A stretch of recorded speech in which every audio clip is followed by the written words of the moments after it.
एक बार की बात है, एक छोटे से गांव में राम नाम का एक गरीब लड़का रहता था। राम के माता पिता बचपन में ही गुजर गए थे और उसे जीवन की कठिनाइयों का सामना करना पड़ा। वो ईमानदार और मेहनती था, लेकिन उसके पास खाने के लिए भी मुश्किल से साधन थे। राम हर दिन जंगल से लकड़ियां काटकर उन्हें बाजार में बेचता था।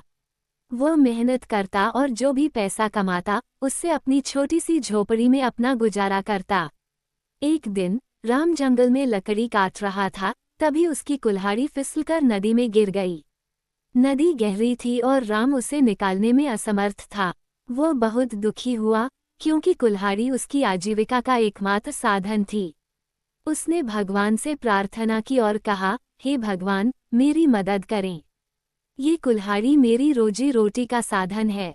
राम की सच्ची प्रार्थना सुनकर नदी के देवता प्रकट हुए। उन्होंने राम से पूछा, तुम क्यों रो रहे हो, बालक? राम ने पूरी ईमानदारी से अपनी समस्या बताई।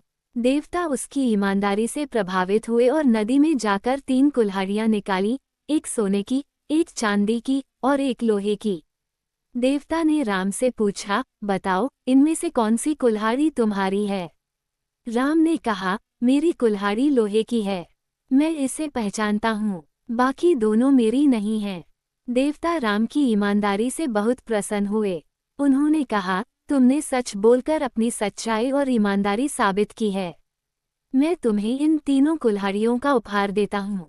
इन्हें अपने जीवन में अच्छे कामों के लिए उपयोग करो। राम ने भगवान का धन्यवाद किया और गांव लौट आया। उसने अपनी ईमानदारी और मेहनत से जो धन कमाया, उसे गरीबों की मदद में भी लगाया। उसकी ईमानदारी और परिश्रम की